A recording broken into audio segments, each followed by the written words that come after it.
What's going on, everybody? Mortem here, this time bringing you some of my favorite moments of gaming in 2025 that I am particularly grateful for, and that is because here in the US it is in fact Thanksgiving the day this particular video is going live. And while I realize, globally speaking, only about a dozen or so other countries celebrate a version of Thanksgiving, and it's not usually like the major holiday that it is here in the US. That said, Thanksgiving has always been my personal favorite holiday. I think it's important to count your blessings every once in a while, take stock of things and appreciate the things you have, which is the point of the holiday if you couldn't puzzle out the very cryptic name of Thanksgiving. Either way though, like most years really, there's a lot that has happened, a lot of things continuing to go on in the world today, and I just wanted to take a moment with this video to talk about, in relation to gaming at the very least, the stuff that was really important to me this year, things that I was glad I got to do, and share that with you, my audience, who I am also incredibly grateful to have. Because at the end of the day, I am entitled to nothing, and while I would still be making videos even if nobody is watching, the fact that people are watching is what allows me to, of course,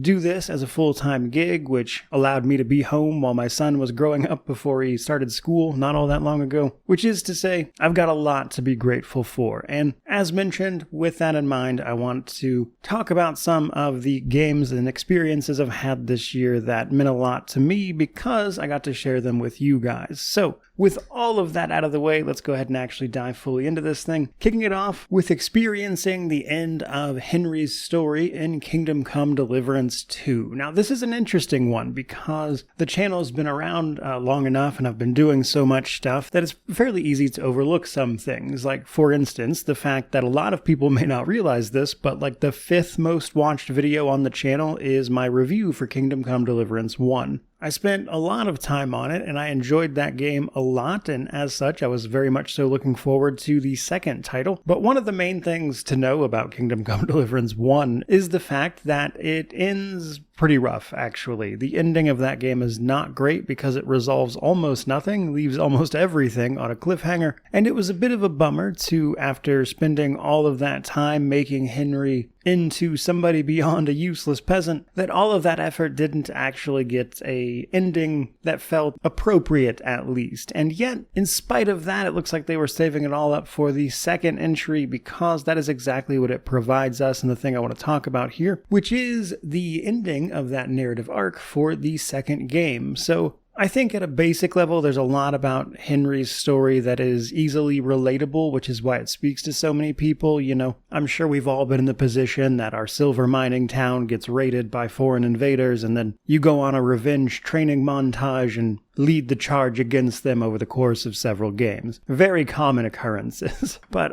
in all seriousness, things like tragedy, being an adopted son, having people step up across your life really to mentor you in various ways, be that Martin, his adoptive father, or the people you meet along your journey that also shape who you are. And I think the time in which the two games really take to tell you that story is what leads to the ending in particular being so impactful. And while I don't want to spend forever on it here, what moved me about that game really is that they make a point, I think, at the end of it, to point out that while Henry's story is done and you have followed that thread to its end in terms of seeking either justice or vengeance for what happened to Skalitz, with the only thing left in the wake of that being that the man Henry became along the journey. And the ending cutscene in particular makes, again, a point of pointing that out. And I think that's interesting because, truth be told, the games themselves don't do a lot of judging in a lot of ways throughout them. You can do most anything, lie, cheat, murder, steal, all these things, and the game's really not going to do too much about it outside of like a basic justice system. And it's only really towards like the ending of the second game, for me at least, that it started to really point out that, you know, some of the things you've been doing may very well be exactly what happened to you. And so after all of your battles are fought, again, Henry is left with the person that he became entirely of his own decisions, be that for good or ill. And yet Henry's, life does not end right there. He still has to pick up and move on, which in and of itself is going to lead to more decisions And I liked that because I felt it was an incredibly, human way of telling that story. The decisions and the choices you make shape you, whether you realize it or not, and you've got to be able to live with the consequences. But in the case of Henry in particular, what he could have chosen to do is to lay down and die in Skalitz, especially on his return trip when he's rescued by Teresa. But instead, in the wake of surviving that tragedy, he fought, bled, improved himself, all via the course of things like game mechanics, but then also the actual narrative itself, to become a better version of himself that could rise to meet the challenges as he was going to face in his life. But what that turns him into, whether or not that's a person he wants to live with, or that the people he was fighting to avenge would like that person that he turned into, well, that's an entirely different story. And in that way, I think the story of Henry of Skalitz is an incredibly beautiful one, and I'm grateful to have gotten to experience it. But we're far from done, and in a bit of a tonal shift to lighten the mood a little bit, the next one I want to talk about is actually Monster Hunter Wilds. So, Monster Hunter Wilds was a pretty big release for the Monster Hunter series, sure, but admittedly, I'm not big on Monster Hunter, don't know a ton about it, and yet Monster Hunter Wilds, admittedly, I think unintentionally on its own part, wound up being probably one of the absolute funniest 2 hours or so of gaming I've ever had. I play plenty of games that are intentionally trying to be funny, the South Park RPGs, things like High on Life. There's a lot of games that the humor is definitely a big part of it, and I enjoy playing those. I like laughing, But Monster Hunter Wilds is not really a game that I think is intentionally trying to make you laugh very much, and because of that, I wasn't exactly going into that game expecting the experience that I had.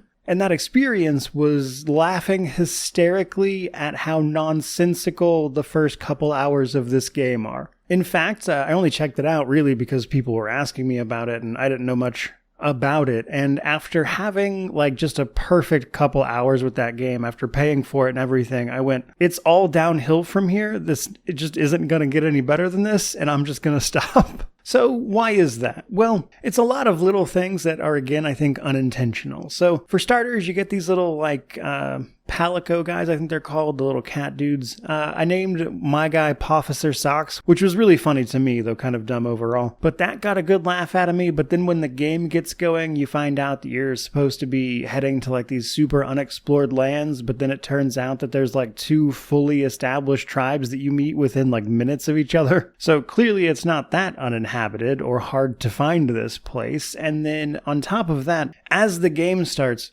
2 separate children get completely lost in the desert and you have to rescue them. So it's clearly the parenting situation going on in the Forbidden Lands here isn't exactly the best, but then you kind of get established, get going, and then it's kind of all these nonsense, over-the-top weapons that are pretty par for the course in terms of what Monster Hunter is all about. But again, just all of it together, I just couldn't stop laughing at the total experience of all this. And so, while I'm unfortunately probably never going to finish Monster Hunter Wilds or continue the marvelous adventures of Pofficer Socks, I am nonetheless very grateful that people kept asking me to cover this game enough that I tried it and had genuinely some of the best couple hours of gaming that I can remember, really. There are certainly games I enjoy much, much more, obviously, but a lot of those games are slower burns, and this was just a non-stop couple hours of laughs and just sort of being incredulous at everything going on. I genuinely loved it, and I have no desire to ever play that game again, which is a very kind of weird feeling. But either way, I'm very grateful for that experience. It was a lot of fun for me. But keeping it moving to number 3, one of my other favorite moments from this year is actually finally getting around to properly finishing Daggerfall. So, The Elder Scrolls II Daggerfall is a storied game with a lot of very unique mechanics, even by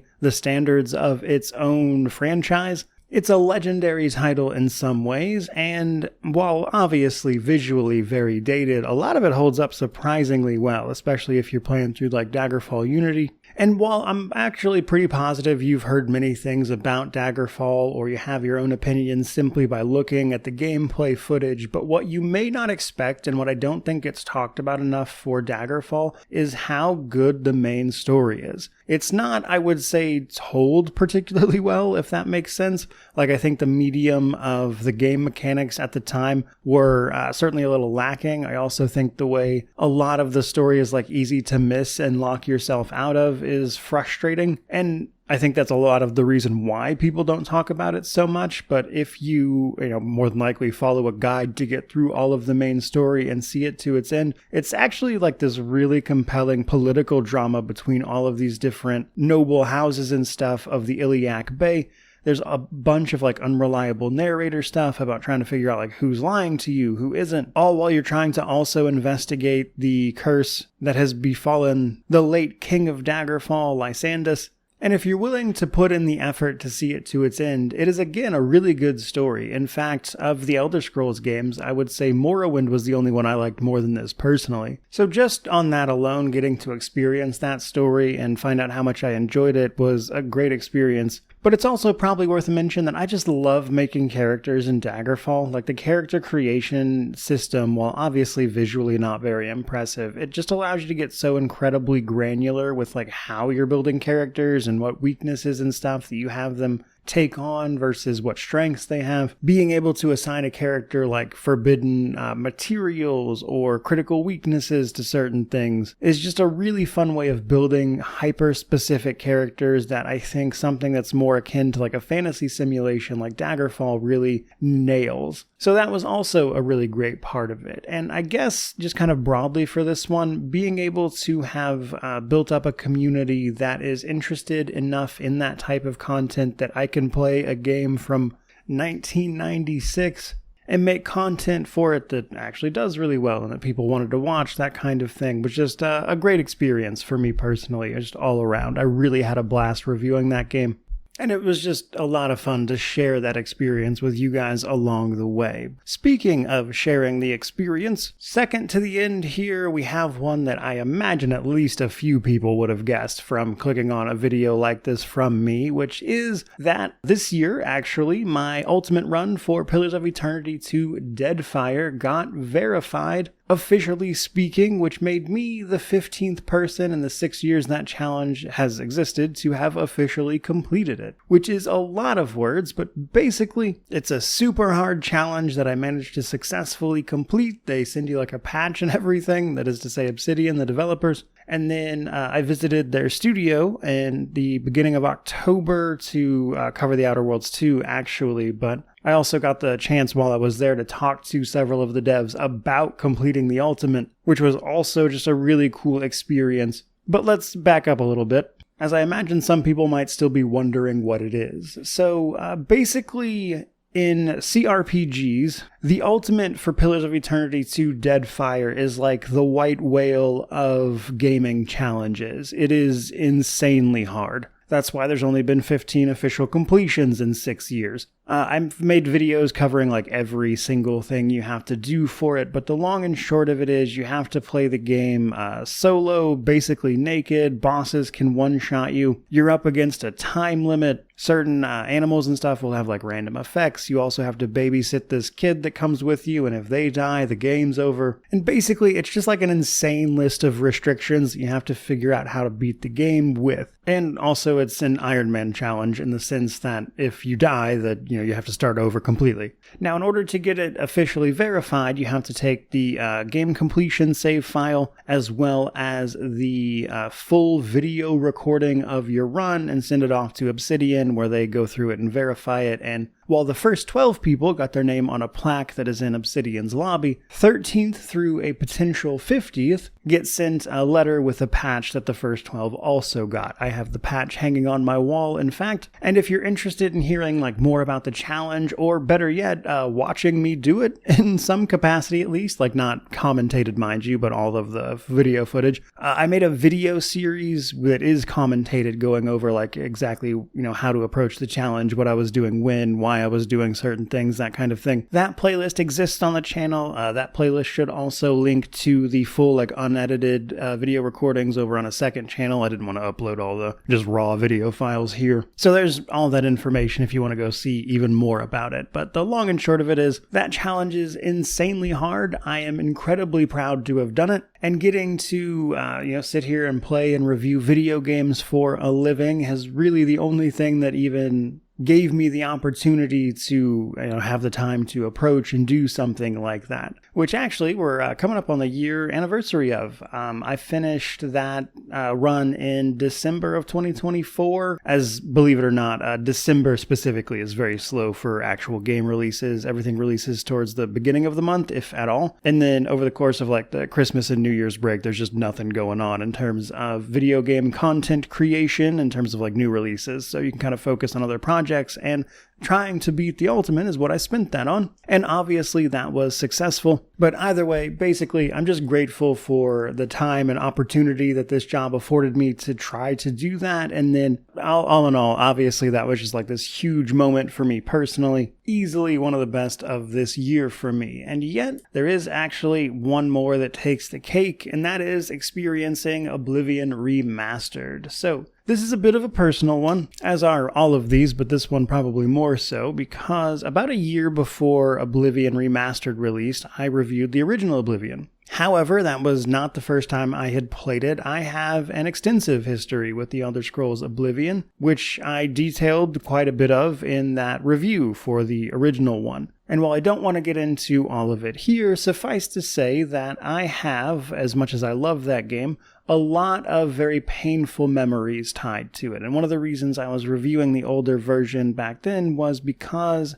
I kind of felt the need to turn the page a little bit from the things that had happened back then to this new life that I've built for myself, around this channel and everything I've been working on, my own son, that kind of thing. I guess you could say I just needed a little bit of closure. And I got that from, reviewing and taking this extensive look at, I'd say, honestly, one of the games I know the absolute best. Fast forward like a year, though, and then suddenly we have, not exactly shadow dropped, given that the rumors were everywhere, for Oblivion Remastered. And what's funny is I actually got a lot of comments on that older video being like, oh man, you said you were done and kind of closing the book on this one, but then, here you have to play this new version. But that's actually kind of not how I look at it. Oblivion Remastered, thanks to, obviously just the graphical changes being much, much different, and then all of like the updates and changes to, as I have described in the past, make it like somebody took Oblivion and my personal wish list for that game and made it a reality.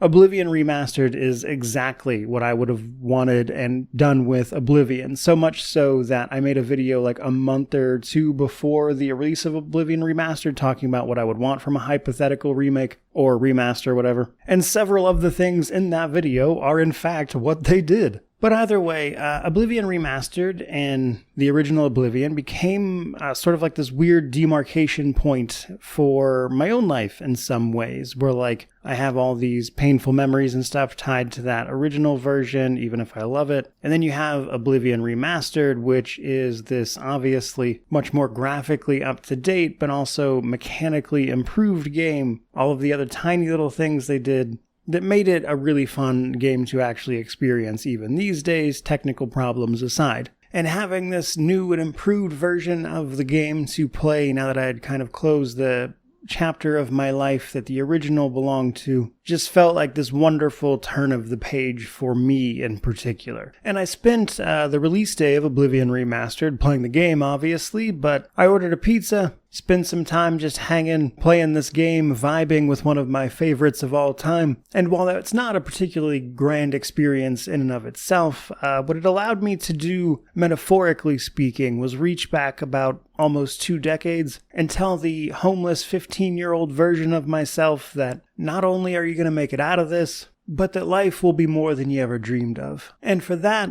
I am immensely grateful, which is where we're going to end this video. Thank you for being here with me. Happy Thanksgiving. May you wander in wisdom and have an amazing day.